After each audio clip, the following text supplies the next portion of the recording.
s'agit de la réhabilitation de la faculté de médecine de l'université René Descartes, dans lequel exercent beaucoup de praticiens hospitaliers qui sont de l'hôpital Necker. Le bâtiment Necker, en fait, il a trois grosses particularités. D'abord, c'est un site réalisé par l'architecte André Wozinski. La deuxième composante est que c'est un IGH, un immeuble de grande hauteur avec des fonctions de RP. Et donc, le projet a dû être mis aux normes avec la nouvelle réglementation IGH de 2012. La troisième grosse contrainte, c'est que c'était un bâtiment totalement amianté. Donc il a fallu faire une grosse phase de curage des amiantages avant de pouvoir commencer les travaux TCE. Donc on voit ici émerger la tour en fait sur un socle qu'on voit en infrastructure, enfin partiellement enterré en tout cas. Ce qui a été vraiment modifié, c'est finalement tout le noyau structurel intérieur avec les escaliers et les ascenseurs et les gaines. Pour se mettre en conformité avec la réglementation IGH. Au niveau du calendrier, alors un calendrier spécifique effectivement, puisque la partie des études a été assez longue à se développer. Il y a eu 4 ans quand même de conception. Donc par la suite, il y a eu 2 ans de curage des amiantages et 2 ans donc après de travaux TCE qui sont actuellement en cours. Donc des travaux TCE que nous avons remportés donc à l'issue de l'appel d'offres public. Nous avons développé une maquette 3D.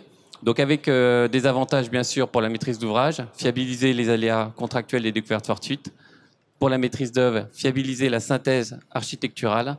Et puis pour l'entreprise générale, fiabiliser les aléas de chantier.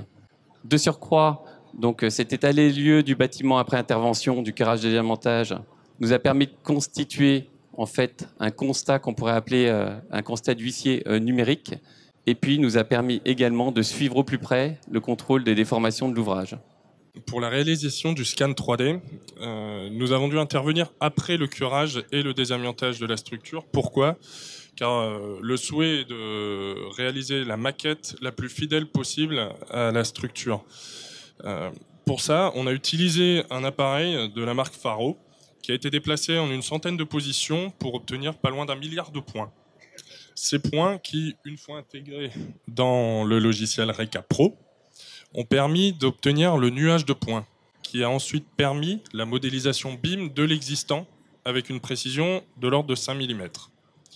En parallèle, nous avons réalisé la modélisation à partir des plans 2D du DCE de la maquette Archi, ce qui nous a permis, en les confrontant, de mettre à jour les anomalies entre l'existant et le DCE.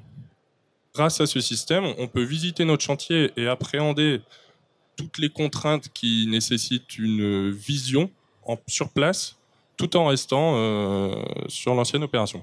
La synthèse technique, pour les non-initiés, c'est le fait d'ordonner l'ensemble des réseaux avec les contraintes à la fois structurelles et architecturales du projet.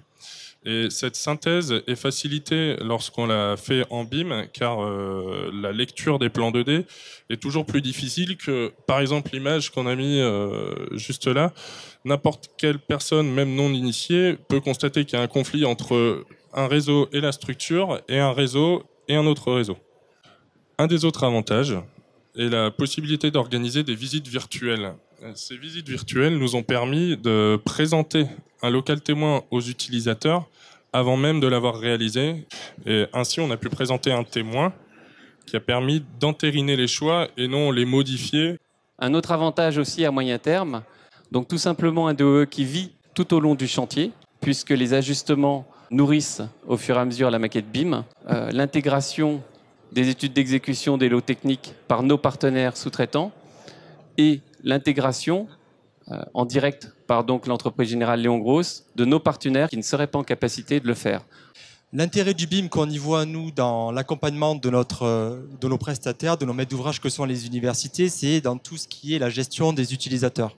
Ce modèle numérique a permis de faire quoi ? A permis en fait que les utilisateurs puissent vérifier et voir directement sur une vue 3D que sur un plan les locaux dans lesquels ils seront affectés.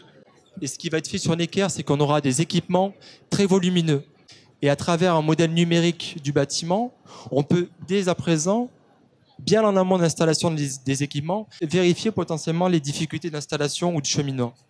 La maquette numérique permet en fait, une fois qu'on a renseigné tout type d'informations, que ce soit des mètres carrés de mobilier, nature de mobilier, de faire des exports très pratiques sous forme de fiches, Ces fiches-là sont transmises à l'opérateur qui va s'occuper du transfert.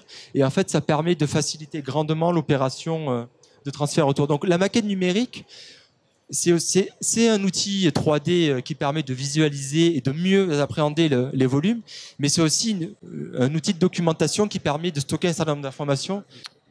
Une démarche qui est généralisable à tous les projets de réhabilitation, tous les existants, mais qui doit également s'anticiper.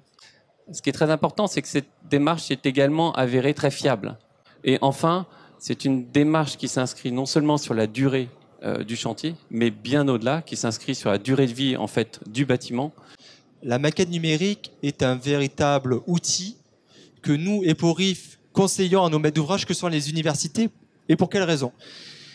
Il faut savoir que les universités, ils gèrent un patrimoine immobilier assez important. La connaissance de ce patrimoine immobilier, elle repose essentiellement sur des personnes actuellement.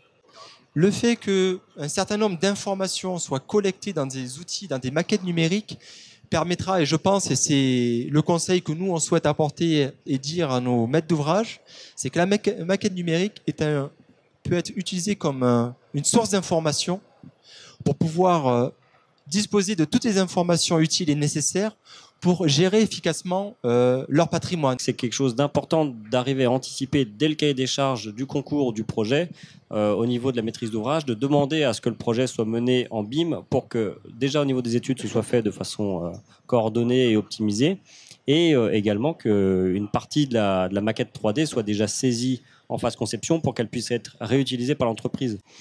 Donc l'idée, c'est vraiment de pouvoir peut-être, à partir d'une maquette théorique, refaire un scan 3D à un moment donné opportun au niveau post-curage pour pouvoir vraiment fiabiliser cette information et la transmettre à l'entreprise, pourquoi pas dans le dossier marché, pour qu'elle puisse être vraiment efficiente dans ses études d'exécution. Merci de votre écoute et n'hésitez pas à nous solliciter pour d'autres questions ou d'autres projets. Merci.